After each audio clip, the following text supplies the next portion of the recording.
राजा ने आज्ञा दी लोगों। विश्वामित्र बोले हरिश्चंद्र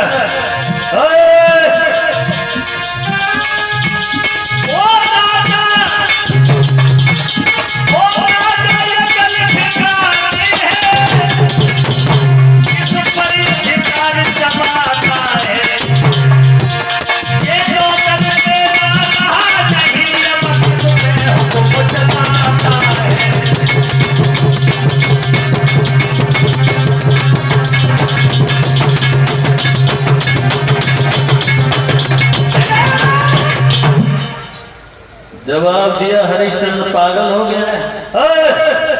किससे कह रहा है तू? जब तेरे संकल्प में मैंने कुंजी और लगाम ले ली तो ये दरबार दौलत से भरा भंडार, ये नौकर चाकर गाड़ी बंगला सब कुछ मेरा है, तेरा तो कुछ भी नहीं है। और जो ये शब्द सुने हरिश्चंद्र महाराज मूर्छित होकर जमीन पर गिर पड़े। ये क्या हुआ? बोले हाँ, अगर इससे अलग 60 बार सोना दे सकता है तो दे, और नहीं दे सकता तो हमसे मना कर। अरे हम तो बहुत संतोषी महात्मा है, धीरे से निकल जाएंगे, किसी को कुछ पता भी नहीं लगेगा।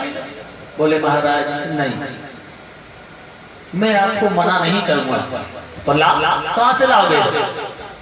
हरिश्चंद्र बोले महाराज चलो कोई बात नहीं है, आपको मैंने अपना शरीर तो बेचा नहीं।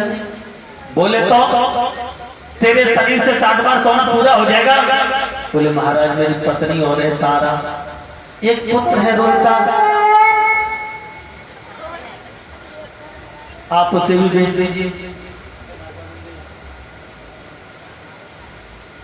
विश्वामित्र बोले क्या तेरी पत्नी तेरे साथ में बिक सकती है? बोले हाँ, मेरी पत्नी मेरे साथ बिक सकती है, पतिव्रता औरत है, मेरे वचनों का कभी उल्लंघन नहीं करती, मैं जो कहता हूं वो करती है। तो खड़ा खड़ा मेरे मुंह की ओर क्या देख रहा है? जा और पत्नी को ले गया। आज हरिश्चंद्र चले आंखों से आंसू बहाते हुए, गाल पर लकीर बनाते हुए जमीन में समाते जा रहे हैं। और जैसे ही पत्नी तारा ने अपने पति को आते हुए देखा, भाग करके सामने पहुंच गई। क्या हुआ महाराज, आज तुम्हारी आंखों से आंसू, गालों पर लकीर बनाते जमीन में समाते जा रहे हैं, आखिर बात क्या है? श्रीमन अगर कोई बात है तो उस बात को हमसे बताइए नाथ, क्या हुआ? हरिश्चंद्र बोले क्या बताऊं तारा, क्या बताऊं? पत्नी अपने पति से सवाल करती है और कहती है महाराज क्या बात है? बोली कि हरे पल कलियां से खिलते थे और जब जब आंगन में आते थे।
पत्नी अपने पति से सवाल करती है और कहती है श्रीमन क्या हुआ, आज आप इतने मलिन हो, इतने सुस्त हो।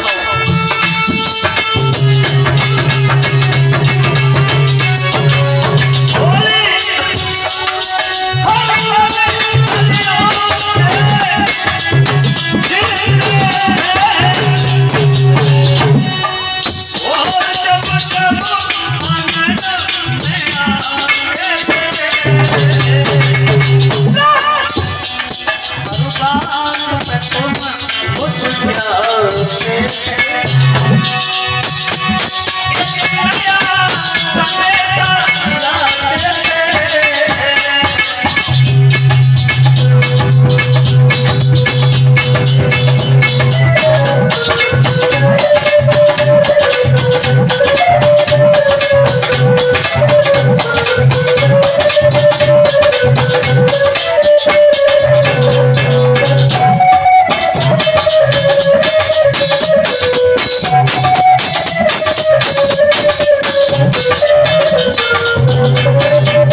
पत्नी अपने पति से सवाल करती है, श्रीमन क्या हुआ, आज बड़े मलिन हो, बड़ी सुस्त हो। हरिश्चंद्र बोले, क्या बताऊं तारा, धोखा दे करके एक ब्राह्मण ने हमारा सब कुछ छीन लिया। राज्य जाने का दुख नहीं है भद्रे, दुख तो केवल इस बात का है कि सब कुछ जाने के बाद भी हम ऋणी हैं, हम कर्जदार हैं। तारा, मैं आपसे एक सवाल करना चाहता हूं, क्या आपत्ति में मेरा साथ दे सकती हो?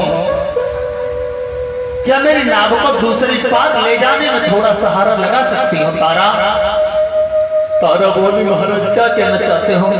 जवाब भी आप मेरे साथ रख सकती हो।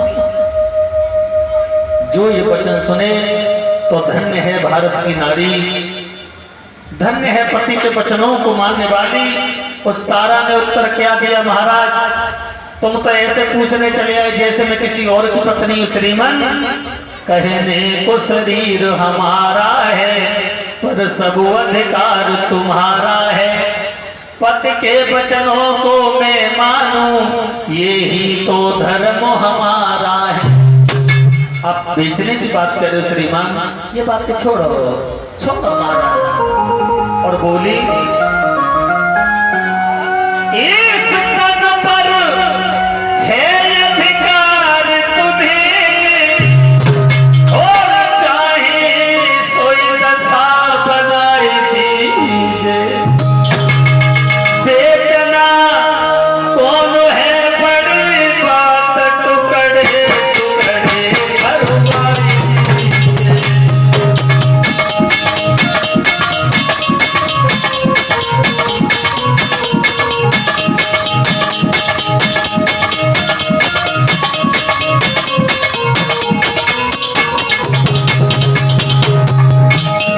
बोली है तारा,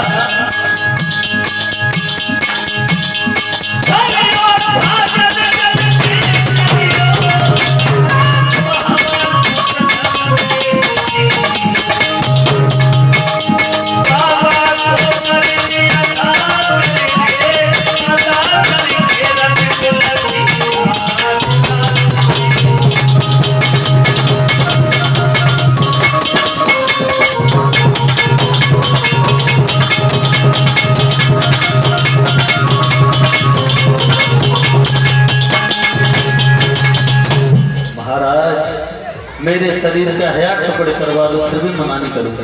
भैया सतीश, उस पतिव्रता औरत ने ये जवाब दिया कि महाराज बेचना तो बहुत बड़ी बात है, मेरे शरीर का हया टुकड़े करवा दो। लेकिन धन्य है भारत की नारी, पति के वचनों को मानने वाली। लेकिन माफ करें, अगर आजकल की महिला से ये बात कही जाती तो बिक जाती वो। एक ही उत्तर आता, चाहे महात्मा हो चाहे परमात्मा हो, द्वार से भगा देना और ऊपर से कुआं में तुम गिर जाना, मैं तो नहीं जाऊंगा। आज की महिला से गरीब बात कही जाती है।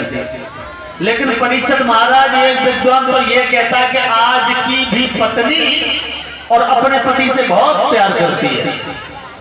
आज की पत्नी अपने पति से बहुत प्यार करती है, लेकिन कब तक करती है? ज्यादा दिन नहीं करती, गिने चुने दिन, थोड़े दिन। कब तक? जब तक स्त्री को दो चीजें दिखाई देती रहती है। कौन सी दो चीज? शरीर में शक्ति और जेब में पैसा। तब तक बहुत सम्मान, बहुत सम्मान। देखा होगा आप लोगों ने, और नहीं देखा तो अब देखना। आज की स्त्री अपने पति से जो प्यार करती है,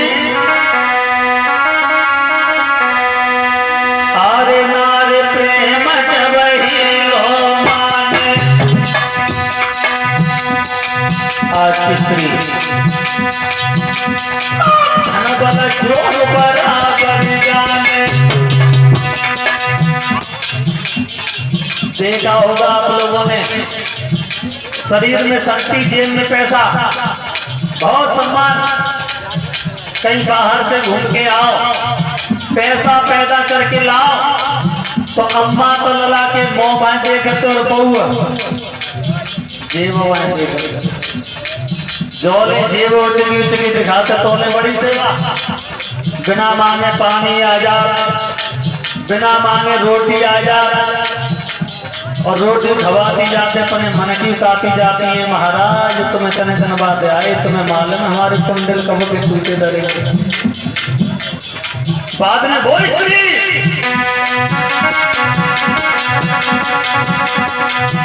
अरे बलकमती हो जात प्रेम खटका तुम्हारी को भाई,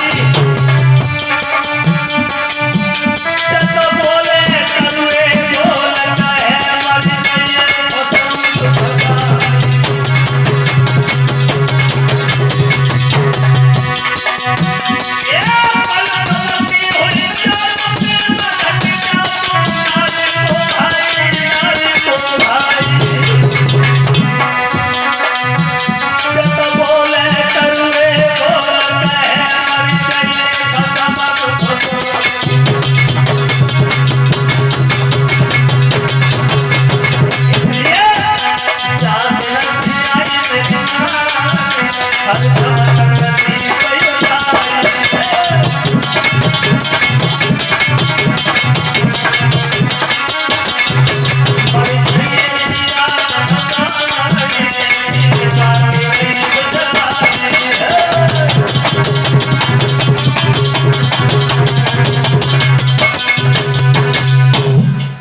तारा ने खुले शब्दों में कहा महाराज बिकने को तैयार है। तब तक बेटा रोहितास आ गया। बोला पिताजी क्या बातें हो रही हैं। तो रोहितास को भी समझाया बेटा एक धोखा दे करके महात्मा ने ब्राह्मण ने हमारा तुम्हारा सब कुछ छीन लिया और उनका कर्ज अदा करने के लिए हम तुमको बिकना पड़ेगा। आपकी क्या राय है। रोहितास बोला पिताजी मैं भी तैयार हूं, आप हमें भी बेच दीजिए लेकिन बाबा का कर्ज अदा कर दीजिए। कहा ठीक है। बातें चल रही थी कि तब तक विश्वामित्र को क्रोध आ गया। राजा हरिश्चंद्र लगता है तेरी स्त्री रो रो कर हमें भगाना चाहती है। हम भागने वाले नहीं है, रो खूब रो, दक्षिणा लेके जाएंगे, नहीं देना तो मना कर दे हम चले जाएंगे। हरिश्चंद्र बोला प्रभु चंद्र टरे सूरज टरे और टरे जगत व्यवहार, पे दृढ़ता हरिश्चंद्र को सुटरे न सत्य विचार। महाराज हम तैयार हैं तो चलो। तो जैसे ही महाराज हरिश्चंद्र और रोहितास और तारा बिकने को चले हैं तो तीनों की वेशभूषा क्या है।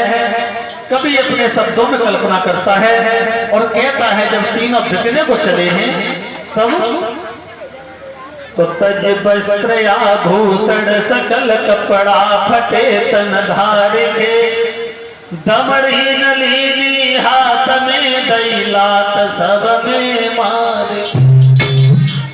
राजसी वस्त्रों को उतार दिया, वनवासी वस्त्र है। बारे समय क्या समय आ गया अयोध्या नरेश महाराज हरिश्चंद्र पर। समय का कोई पता नहीं पड़ता भक्तों। कभी अपने शब्दों में कल्पना करता है कि रानी को सब सिंहार छुटो और केवल एक साड़ी मोटी है। राजा पे केवल धोती है, बेटा पे सिर धोती है।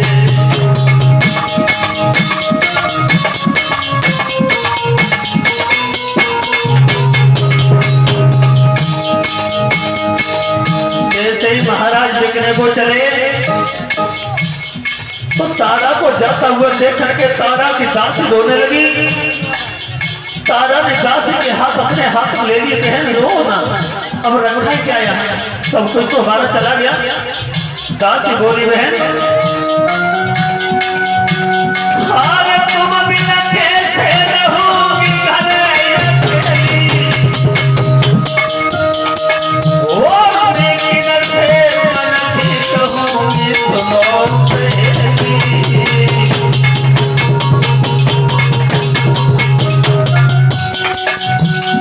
मेरी बहन तुम बिना नहीं पाओगी।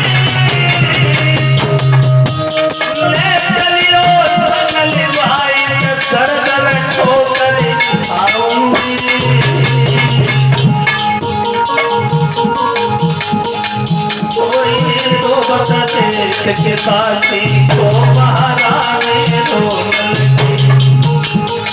भैया रोबत देख के काशी को महारानी रोने लगी।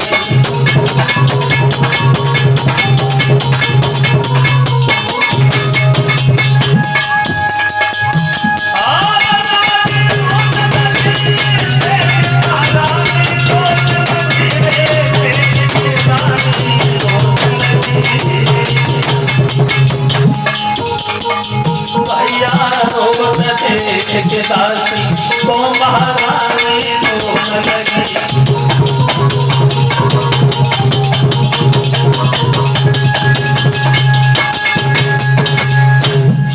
तारा की दासी और तारा दोनों रो रहे हैं। विश्वामित्र ब्राह्मण को क्रोध आ जाता है। महाराज हरिश्चंद्र ने दोनों हाथ जोड़े, बोले तो चलो। अब तीनों वहां से चले तो बार बार अपनी जन्मभूमि को प्रणाम करते हैं और बिकने के लिए जिस समय त्रिशंकु के लाल चले हैं तो मेरे भक्तों जेठ की दोपहरी पड़ रही है। हरिश्चंद्र और तारा रोहितास पीछे पीछे जा रहे हैं और विश्वामित्र आगे आगे भाग रहे हैं और तेज चलने फिर भी आवाज लगा रहे हैं, बढ़िया, अरे ऐसे कब तक पहुंचोगे बढ़िया।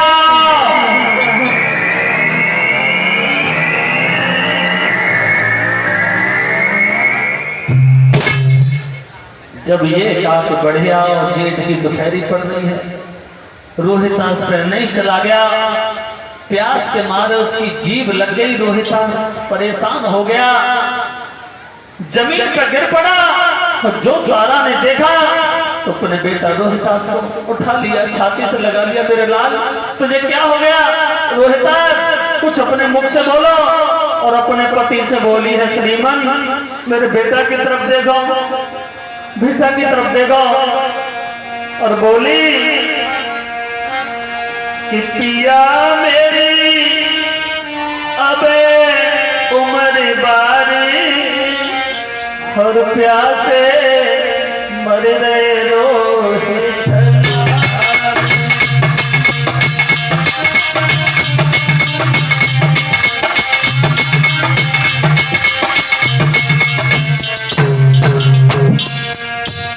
देखो मेरे बेटा पर नहीं चला जा रहा महाराज, प्यास के मारे व्याकुल हो गया मेरा लाल। सुनो ना, पिया मेरी अबे उम्र बारी प्यासे मर गए रोहित लाल।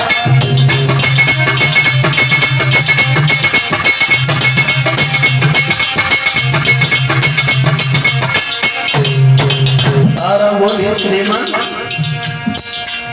पत कहूँ छाया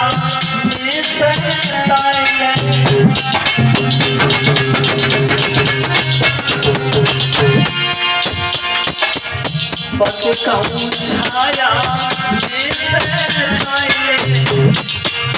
पानी पी के प्यास बुझाए।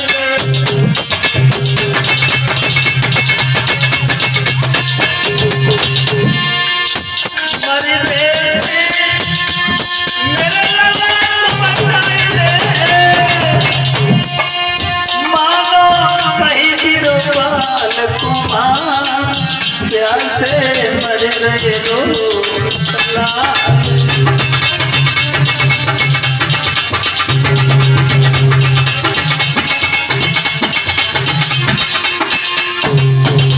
जो ये सब कहे तो हरिश्चंद्र बोले, तारा पागल हो गई हो?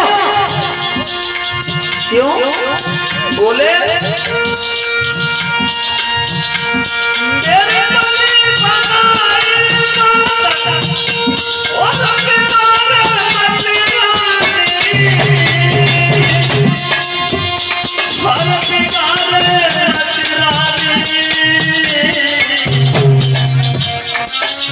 थोड़ी रह गई से सहारे।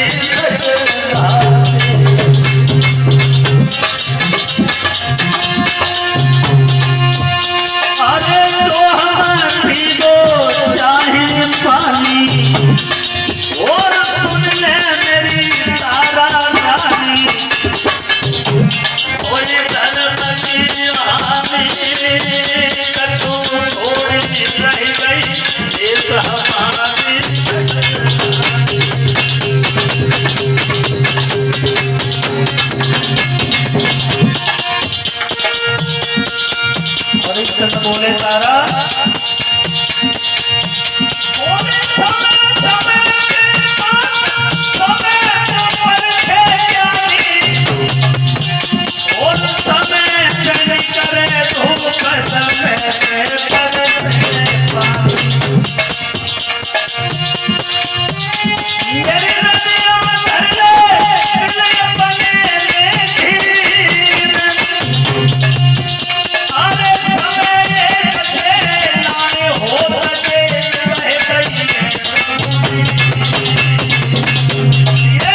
क्रोध आगे सीधा लगाए।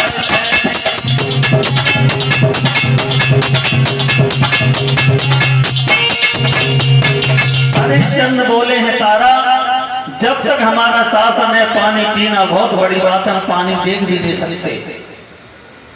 रोहितास को लेके आगे चलो। और जब ये देखा तो विश्वामित्र लौटा। क्या हुआ? ये लड़का गिर कैसे गया? मर गया क्या? बोले महाराज मरा नहीं, इसे पानी नहीं मिला है तो व्याकुल हो गया।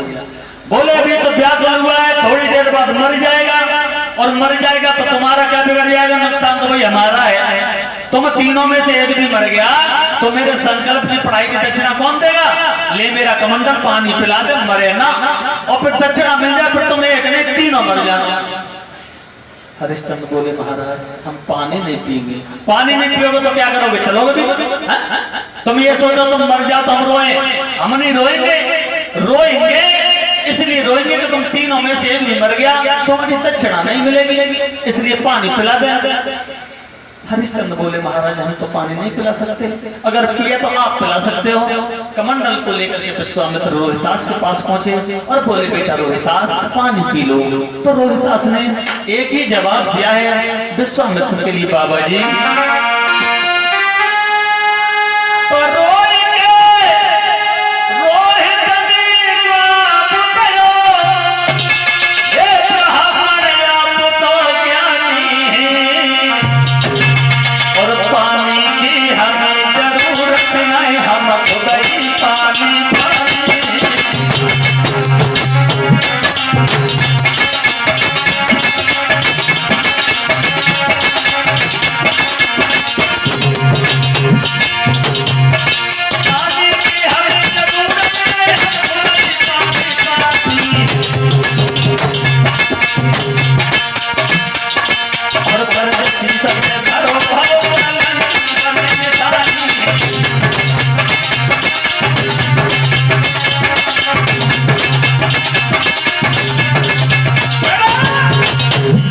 जवाब दिया महाराज हम पानी नहीं पीएंगे।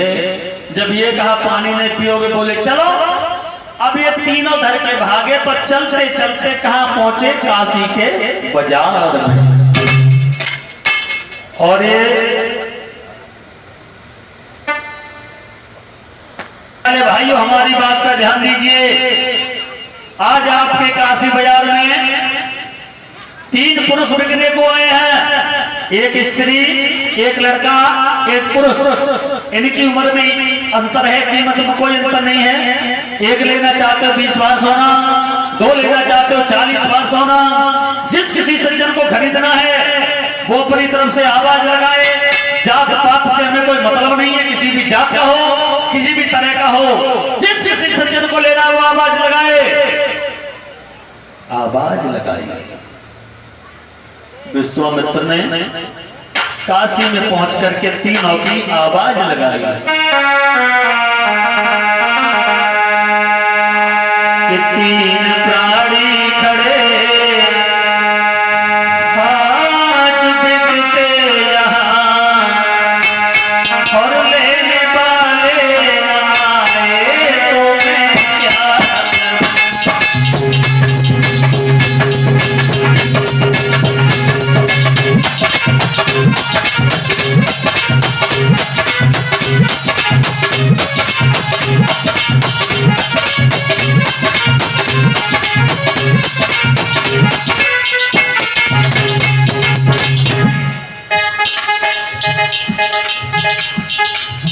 आवाज लगाई।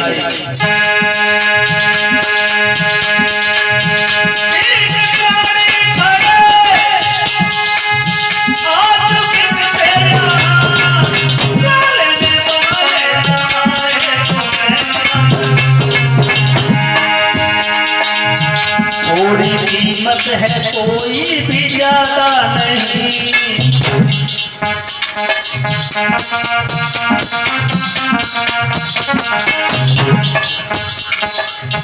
थोड़ी कीमत है कोई भी ज्यादा नहीं, फिर भी ले ना सके तो मैं क्या।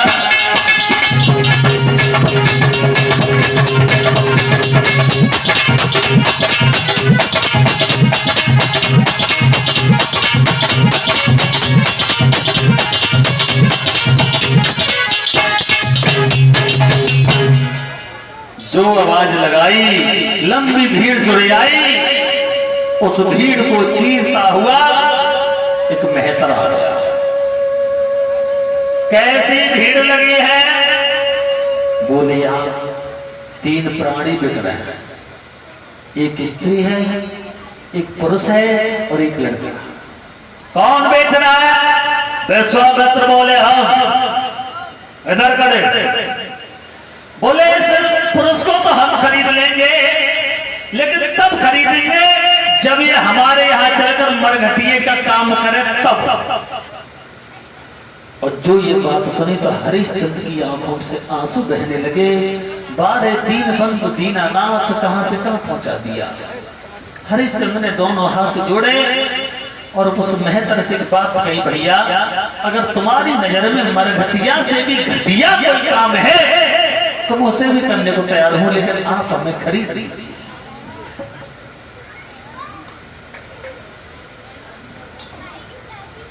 काठी का कीमत कितनी? विश्वामित्र बोले कीमत में कोई अंतर नहीं है, कीमत तो बराबर है। 1 लोगे तो 20 बार सोना, 2 लेगे तो 40 बार सोना, और तीनों खरीदोगे तो 60 बार सोना। बोले से पुरुष को मैं खरीदेंगे। ये बात चल ही रही थी कि तब तक एक ब्राह्मण आ गया। बोला से स्त्री और पुरुष को तो हम खरीदेंगे। बोले तो ठीक है 40 बार सोना मंगाओ। अब 20 बार सोना मेहतर की ओर से मंगाया, 40 बार सोना ब्राह्मण की ओर से मंगाया। तो पहले तो तीनों साथ ही साथ खड़े थे, और जब कीमत अदा हो गई तो हरिश्चंद्र मेहतर के पास और तारा रोहितास ब्राह्मण के पास खड़े हो गए। अब जब खड़े हो गए तो तारा ने दोनों हाथ जोड़ करके विश्वामित्र ब्राह्मण से एक बात कही, प्रभु अगर आप हमें बेच ही रहे हो तो इस तरीका से न बेचो। मैं पतिव्रता स्त्री हूं, बिना पति के जिंदा नहीं रह सकती। आप हम तीनों को कोई एक जगह बेच दीजिए। विश्वामित्र बोले तो किसने कहा जिंदा रहो, कीमत मिलेगी, मरो चाहे जिंदा रहो, ले जाओ ने। हरिश्चंद्र के साथ मेहतर के साथ हरिश्चंद्र चला है और ब्राह्मण के साथ तारा तो एक दूसरे की तरफ मुड़ मुड़ करके देख लेते, लेकिन किसी का कुछ कहने का साहस नहीं। साहस कहे तो कैसे करे? चलते समय हरिश्चंद्र ने दोनों हाथ जोड़े और कहा, तारा मुझे क्षमा कर देना, मैं बड़ा निर्दयी निकला जो मैंने तुम्हें बेच दिया। कोई भी इंसान शरीर पर हजारों कष्ट सहन कर सकता है, लेकिन कभी अपनी पत्नी को नहीं बेचता तारा। इसलिए तुमसे केवल एक ही निवेदन है। दोनों हाथ जोड़ करके आंखों से आंसू बहाते हरिश्चंद्र बोले हैं, तारा एक बात का ध्यान रखना भद्रे। और बोले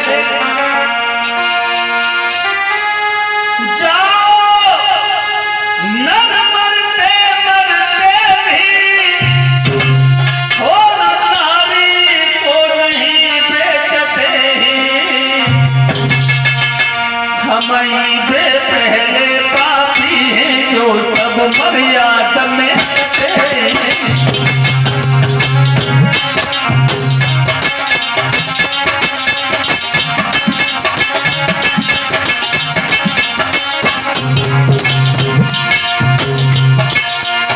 दोनों हाथ जोड़ करके हरिश्चंद्र तारा से कहा, भद्रे तुम जहां रहो वहां सुखी रहो, और याद हमारी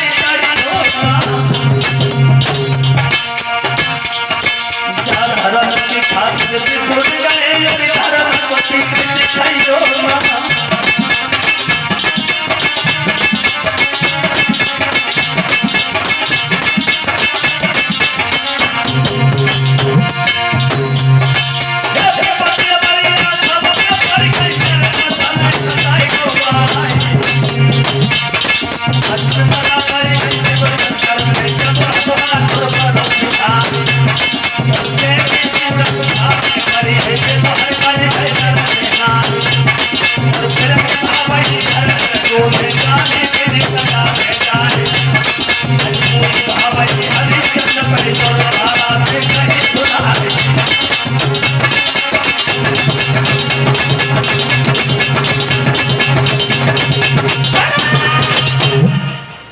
हरिश्चंद्र ने दोनों हाथ जोड़ करके तारा से कहा, भद्रे जहां भी रहो वहां सुखी रहना, कभी भी और मेरी याद न करता, अब हम तुम दोबारा मिलेंगे नहीं। मैं बड़ा निर्दय निकला तो मैंने तुम्हें बेच दिया। तारा चलने लगी, हरिश्चंद्र चलने लगे, दूसरे की तरफ मुड़ मुड़ करके देख लेते हैं, साहस नहीं होता कि बात भी कर ले। और जब तारा पर नहीं रुका गया तो पीछे से भागी और हरिश्चंद्र से दोनों हाथ जोड़ करके बोली, महाराज मेरी बात सुनो। तारा बोली कि ठहर जाओ पिया, अरे तो फिर क्या नहीं है, क्योंकि अभी मैंने भर के देखा, अभी मैंने भर के देखा।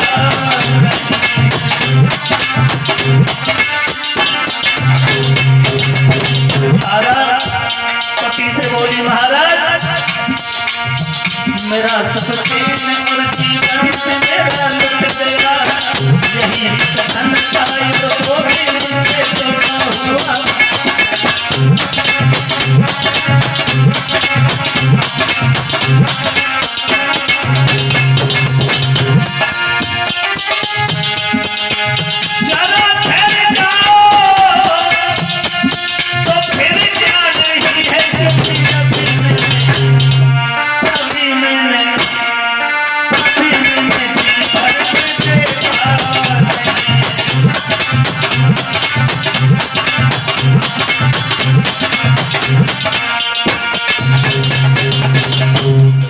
तारा शब्द कहती है, लेकिन हरिश्चंद्र जो थे वो मेहतर के साथ चले गए। तारा जो थी वो विश्वामित्र ब्राह्मण के साथ चली गई। चले गए, रात भर लेट करके विश्राम किया महाराज हरिश्चंद्र ने। सुबह हुआ, मेहतर ने जगा दिया, हरिश्चंद्र सो रहे हो? सोने के लिए 20 बार सोना नहीं दिया। क्या करना होगा महाराज, क्या करना होगा महाराज? सुबह जल्दी जागो, झाड़ू लेके भागो, काशी की गलियां साफ करके आओ, उसके बाद तुम्हें खाना मिलेगा। और खाना खाने के बाद आराम नहीं करोगे, जो भी काम करोगे हमारे कहने के अनुसार करोगे। अब खड़े खड़े मौके और क्या देख रहे हो, जाओ। हरिश्चंद्र जो थे वो हाथ में झाड़ू लेकर के सोचते हैं, 12 दिन बंद क्या है मेरी किस्मत। भाई हरिश्चंद्र जब महलों से निकलता था तो लाखों इंसान जिसके चेहरा की ओर देखते थे। आज काशी की गलियां साफ करने को जा रहा है, लेकिन 12 समय का कोई पता नहीं पड़ता, न जाने क्या से क्या हो जाए। और जो लोग समय को न पहचानते वो जीवन में हमेशा धोखा खाते हैं। एक बार समय कभी किसी पे नहीं रहता, कभी दुख तो कभी सुख। जैसे धूप के पीछे छाव और छाव के पीछे दुख, ये चलते रहते हैं हमेशा, सदा दिन एक से किसी पे नहीं रहते। एक कभी कल्पना करता और कहता है कि सदा दिन एक से वो जन्म किसी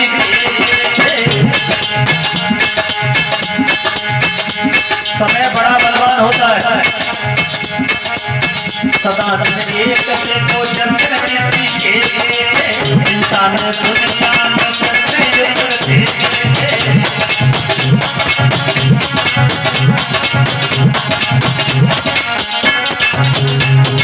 समय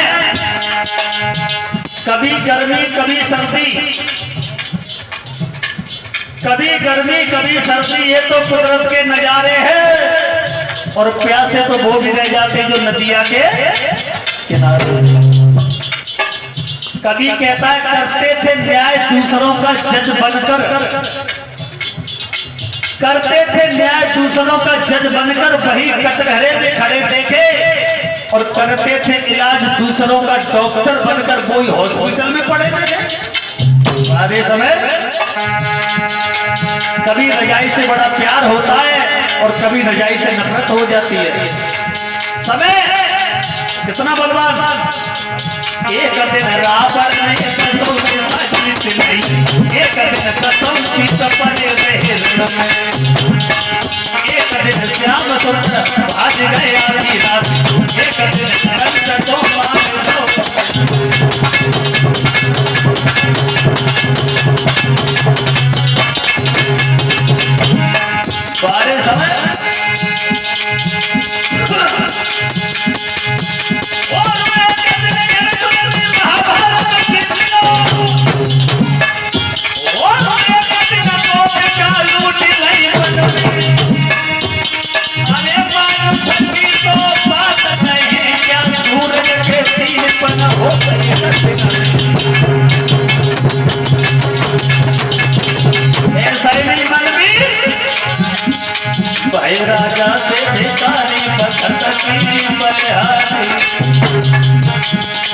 बलिहारी बलिहारी समय की बलिहारी।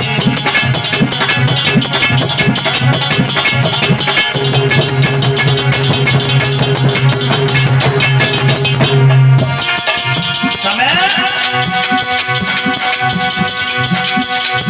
ये कपिल दूल्हा चढ़ घोड़ी चल की जात सर्वसिंह।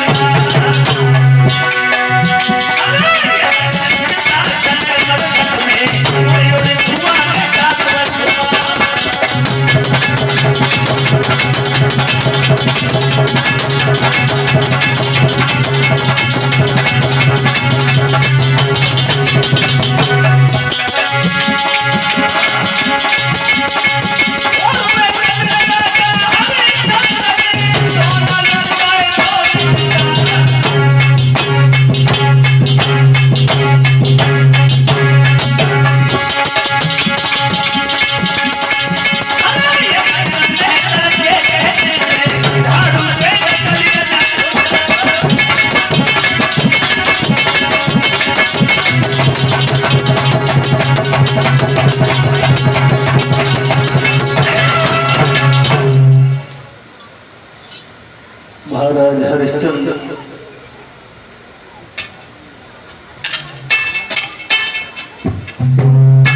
बलवान होता है और समय की पहचान न करने वाला इंसान जीवन में दुखी रहता है। समय न जाने कितने टाइम और कौन से मोड़ पे ले जाकर के छोड़ दो। कर्मों के अनुसार ही सब कुछ मिलता है।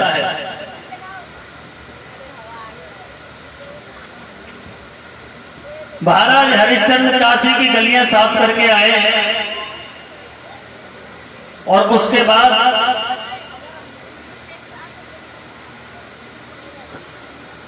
खाना खाने को बैठे। मेहतर बोला कर रहे गलियां साफ? बोले महाराज कर दे। हाँ, इसी तरीका से काम किया करो। हम खुश, बहुत खुश। भोजन रखा, भोजन कर लो। जो हरिश्चंद्र बैठे भगवान का भोग भी नहीं लगा पाया कि तब तक वही विश्वामित्र अंधे बन करके आवाज देने लगे। ये संसार बड़ा निर्दयी है, किसी को किसी का तरस नहीं आता। आज 3 दिन हो गए मेरे पेट में अन्न का दाना नहीं गया है। अगर कोई मेरी आवाज को सुनता हो तो मुझे भोजन दे दे। जो हरिश्चंद्र ने सुना, सामने से भोजन उठाया, विश्वामित्र को दे दिया। खुद भूखे रह गए। इसी तरीका से भक्तों भोजन करने को बैठते तो कुछ न कुछ रूप धारण करते हैं, लेकिन विश्वामित्र ने हरिश्चंद्र को भोजन नहीं करने दिया। कितने दिन? 26 दिन हो गए महाराज हरिश्चंद्र को भोजन नहीं किया। शरीर इतना कमजोर हो गया कि बैठ जाते तो उठ नहीं पाते और उठ जाते तो चल नहीं पाते। अपनी समय की याद करके हरिश्चंद्र बैठ पे रोने लगे। दीन बंधु कहां से कहां पहुंचा दिया। एक दिन हरिश्चंद्र बैठे रो रहे थे कि मेहतर आ गया। बैठे हो, जीवन भर बैठे रहोगे, करोगे क्या? बहुत बड़ी भूल की मैंने, जो 20 बार सोना देके तुम्हें खरीदा, 1 पैसे का काम नहीं। भगवान ने केवल खाना खाने के लिए दिए बस, और इसके अलावा कुछ काम ही नहीं। क्या करना होगा महाराज? क्या करना होगा महाराज? एक काम करो। हरिश्चंद्र बोला मेहतर, आरे हाथ घड़ा ले हरिश्चंद्र और भज के नदिया लो जइयो, पानी भर के जल्दी लइयो मत ज्यादा देर लगाइयो।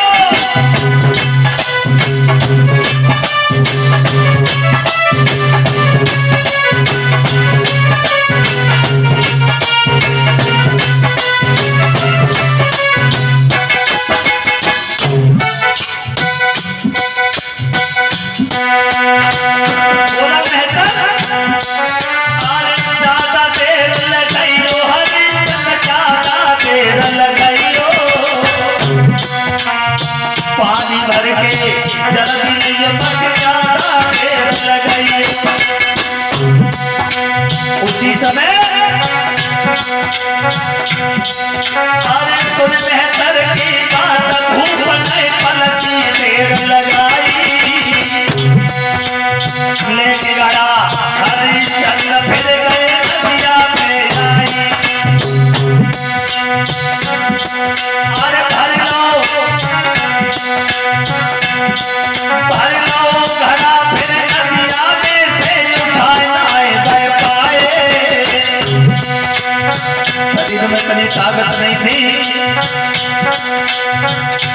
अरे भरो घड़ा उन नदिया में से उठाए पाए सर की समय की याद हरिश्चंद्र मन ही मन घबराए। दीन बंधु अरे किस्मत फूटी दुनिया रूठी छूटे सभी सहारे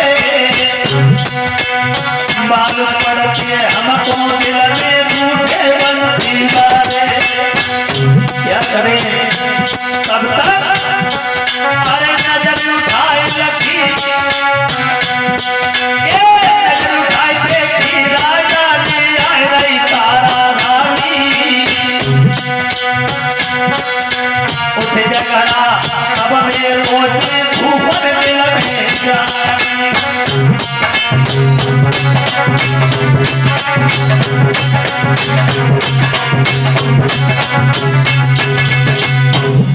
घड़ा भर तो लिया लेकिन शरीर में इतनी ताकत नहीं उठा लेते। सामने देखा तो तारा आ रही है, जो तारा को देखा सोचे लगे बारे दीन बंधु आपत्ति में मेरी पत्नी ही सहारा देती है, अब मेरी पत्नी तारा आ रही है, अब मेरा घड़ा अवश्य उठ जाएगा। लेकिन तारा घड़ा के पास भी नहीं पहुंची, दूर खड़ी हो गई। तो महाराज हरिश्चंद्र ने दोनों हाथ जोड़े और तारा से निवेदन किया, तारा आप मेरा काम कर दो। क्या बोले हो रानी उठ पाई दे, बोले वो तारा उठ पाई दे गगरिया जल की भर।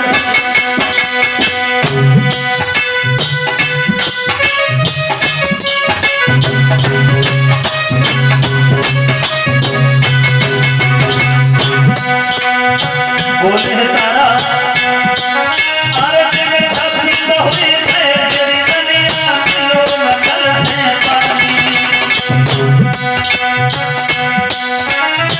पैदल चलो ना हम सीधा पे और काया सबको बिना दी चल सब तू है मेरी कन्हैया चल की भरी रानी भाई के कन्हैया चल की भरी।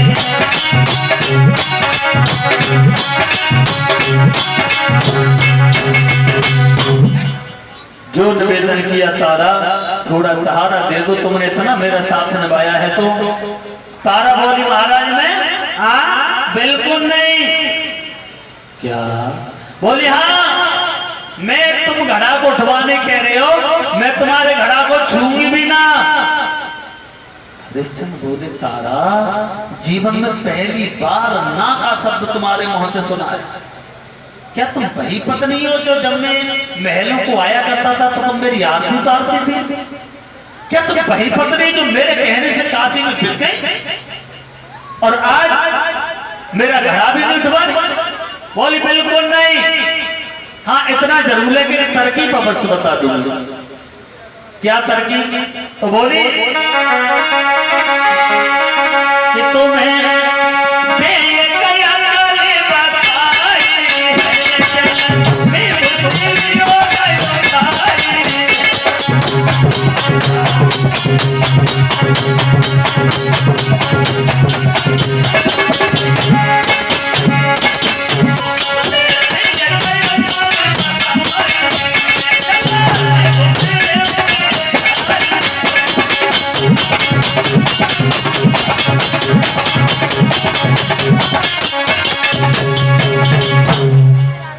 जवाब दिया महाराज अंदर जल में चले जाओ तो तुम्हारा घड़ा उठ जाएगा। इतने वचन कहे और तारा ने अपना घड़ा उठाया, सीधी निकल गई। महाराज हरिश्चंद्र देखते ही रह गए, तारा ये क्या हो गया? अंदर घुसे, घड़ा को उठा तो लिया, शरीर में इतनी शक्ति नहीं थी, उस घड़ा को लेके आया थे, बाहर निकले, ठोकर लगी, घड़ा सर से गिर गया, घड़ा वो टूट गया। टूट गया, रीते हाथों आए, जो महतन ने देखा, सुबह के गए, अब आए, घड़ा कहाँ है? हरिश्चंद्र दोनों हाथ जोड़े, प्रभु घड़ा टूट गया। क्या कहा? घड़ा टूट गया, एक पैसे का काम नहीं और ऊपर से नुकसान हो। तूने अगर एक नुकसान किया तो जाओ, इसके बदले तुम्हें आज भोजन नहीं मिलेगा। और अब मैं समझ गया कि तुम्हारे कब्जा से ये भी बाहर है। हाथ में बांस लो और शमशान में जाओ।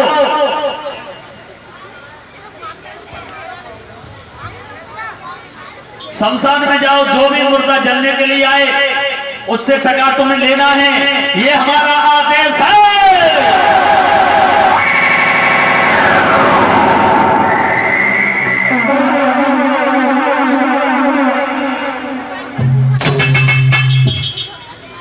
मरघटिया बन गए हरिश्चंद्र, शमशान में रहने लगे। आओ देखते हैं थोड़ा हरिश्चंद्र की कदम ब्राह्म देखते हैं, आगे देखते हैं जहां तारा रह रही है। एकादशी का दिन है। ब्राह्मण ने तारा से कहा, तारा तुम्हारा लड़का बड़ा आवारा हो गया, कम से कम इतना तो समझाओ कि समय से फूल ले आया करे, आज एकादशी का व्रत है। तो तारा ने अपने रोहितास को बुलाया, कहा बेटा तुम बात के लिए चले जाओ, फूल ले आओ, फूल। तो रोहितास जो था उसी समय, और इधर विश्वामित्र ने देखा बाजी बा तारा को, तारा रोहितास को फूल लेने भेज दिया। चलो रोहितास हम भी आए। रोहितास जो था कि मात की बातें में और ले डलिया हाथन में, चलो है कुमार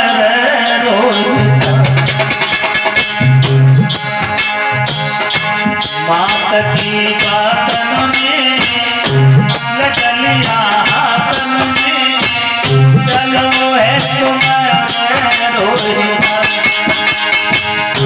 बहुत गौ फूल बाग के पास मात की बातन में लडलिया हाथन में, चलो है तुम्हारे रोहिता।